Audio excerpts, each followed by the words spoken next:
सब जन यहूदा की पुस्तक अध्याय 1 वचन नंबर 19 से। जो फूट डालते हैं ये शारीरिक लोग हैं जिनमें आत्मा नहीं।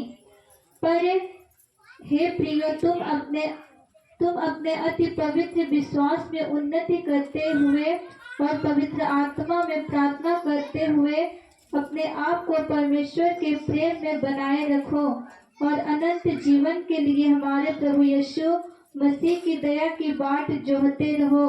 उन पर जो शंका में है दया करो और बहुतों को आग में से झपट कर निकालो और बहुतों पर भय के साथ दया करो, पर उस वस्त्र से भी घृणा करो जो शरीर के द्वारा कलंकित हो गया है।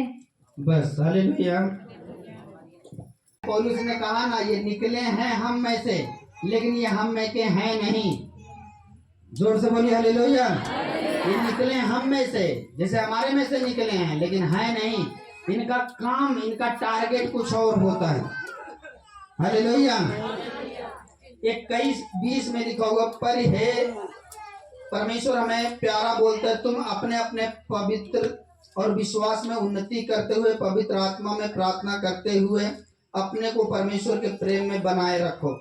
एक चीज आप बताओ कि परमेश्वर पवित्र आत्मा की बात कितना करता है और परमेश्वर कहता है कि तुम प्रार्थना करो। अगर से ये लास्ट वाला पढ़ोगे तो इसमें परमेश्वर कहता है कि जो हमारे वस्त्र हैं ये शरीर के कामों के द्वारा अशुद्ध ना हो। देखिए 23 वाला मैं पढ़ता हूँ, इसमें लिखा हुआ है, वस्त्र से घृणा करो उस वस्त्र से, पर उस वस्त्र से घृणा करो जो शरीर के द्वारा कलंकित होता है।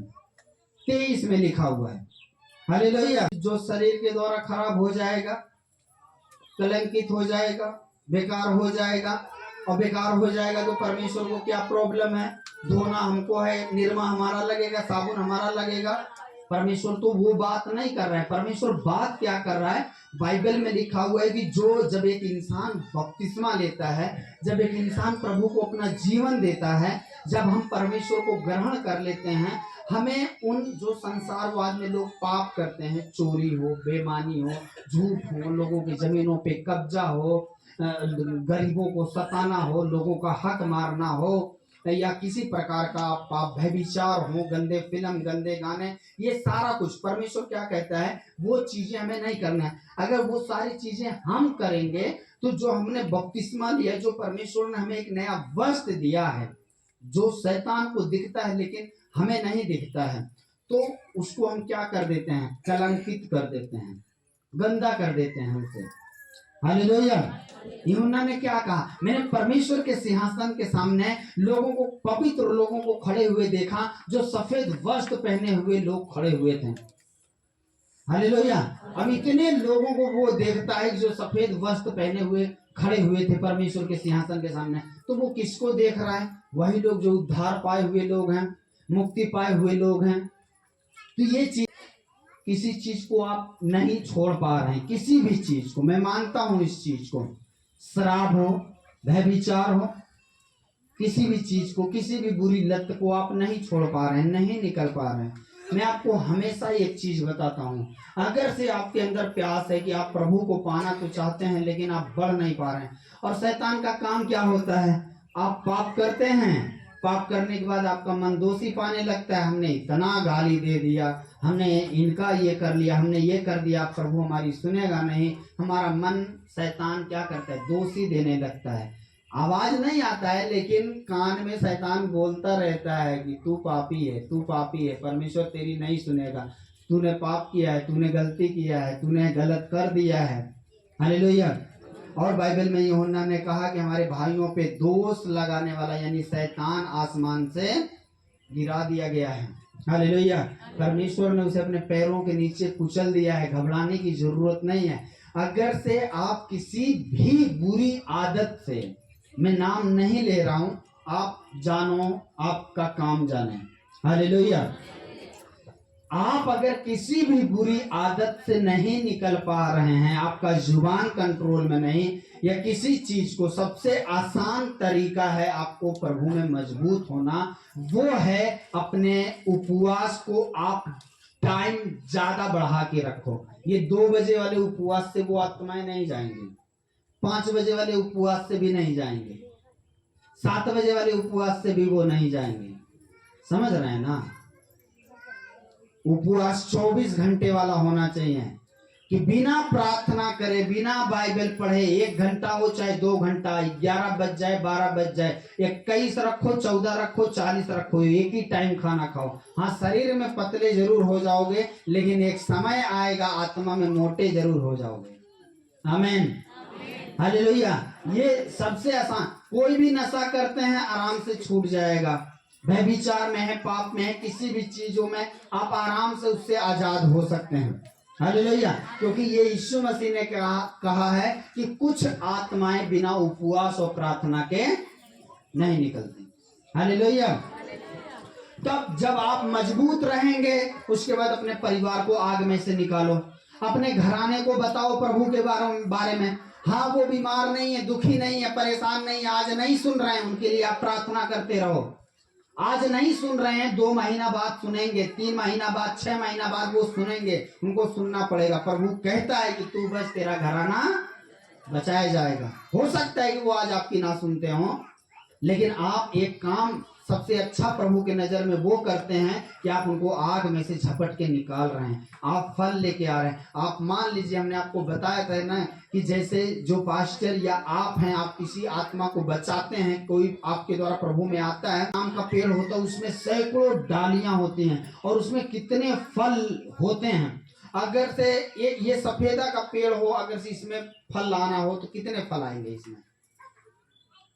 ये तो सीधा गया रहता है, इसका ज्यादा काम झाम नहीं होता है, लेकिन आम, कटहल, इसमें कितने फल होते हैं। उसी प्रकार से परमेश्वर ने हमें चुना है कि हम बहुत सारा फल लेके आए और उनको आग में से झपट के निकालें। वो संसारवाद में है, लोगों के अंदर दिमाग में गलतफहमी डाल दिया जाता है कि यीशु मसीह वालों को पैसा मिलता है। पैसा तो मुझे नहीं मिला, आपको मिला तो बताना। और कहाँ मिलता है कोई पूछे तो उसको बताना कि जहां मिलता है चलो दिलाओ, लेना है हमको। मानते हैं हम लोग यीशु मसीह को। हालेलुया। ये सबसे झूठी अफवाह लोग कहते हैं पैसा मिलता है, लोग कहते हैं ईसाई बना देते हैं, धर्म परिवर्तन कर देते हैं, फलाना कर देते हैं। कुछ नहीं होता है। खाना वही, कपड़ा वही, सोना सब कुछ वही है। बस एक भक्ति है यीशु मसीह की करते हैं हम, बस बात खत्म है। जोर से बोलिए हालेलुया। कुछ नहीं बदलता है, लेकिन लोगों के दिमाग में ये चीज डाला जाता है कि नहीं, आपको ईसाई बनाया जा रहा है, आप यहाँ पे मत जाइए, यहाँ पे ऐसा किया जाता है, वैसा किया जाता है, फलाना किया, धमकाना किया जाता है। लोग सबसे बड़ा रोग, लोग सबसे बड़ा रोग। इसलिए लोगों की नहीं सुनना है। परमेश्वर को देखो, प्रार्थना को बढ़ाओ, परमेश्वर के नजदीक जाओ। ऐसी कोई चीज नहीं है जो आप परमेश्वर से ना ले सको, ना पा सको, ना हासिल कर सको। जाओ तो उसके करीब जी के तो देखो। 21 दिन, मैं कहता हूँ ज्यादा नहीं, 40 दिन मत रखो, 21 दिन का उपवास रखो और परमेश्वर में जी के देखो।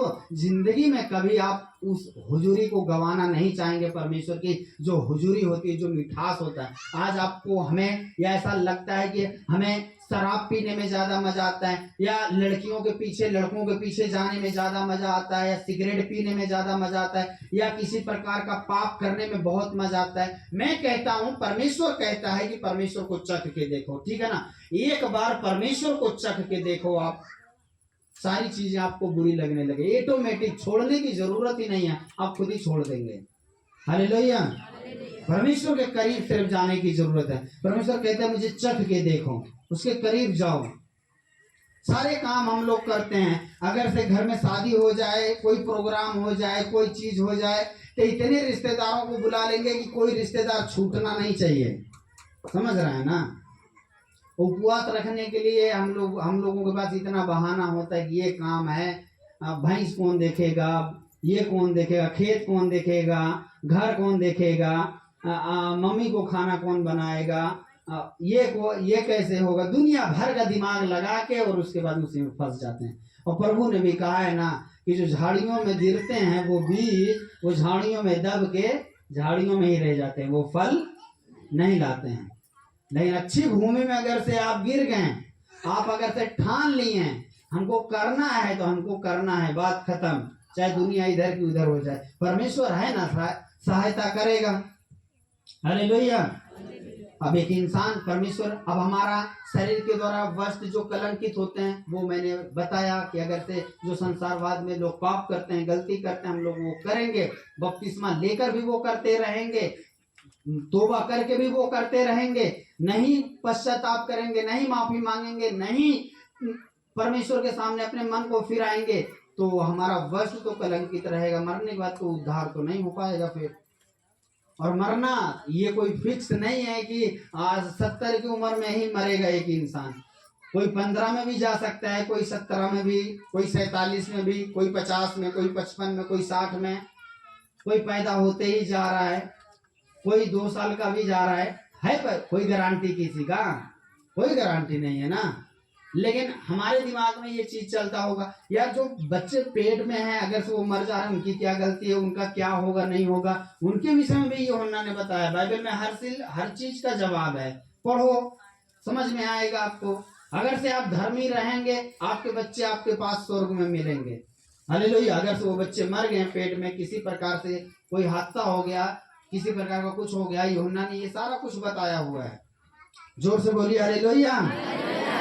तो कुछ भी ऐसा नहीं है जिसका जवाब नहीं है बाइबल में, बस हमको पढ़ने की जरूरत है, परमेश्वर के करीब जाने की जरूरत है, परमेश्वर से प्रेम करने की जरूरत है। पर मैं आपको एक ही चीज कहूंगा कि मैं आपको ये कई 2-3 हफ्तों से इस चीज पे जोर दे रहा हूं कि हमें बाइबल में, प्रार्थना में, प्रभु में बढ़ने की जरूरत है, क्योंकि हम प्रभु को मानने वाले लोग, हम लोगों का सबसे बड़ा हथियार ही यही होता है।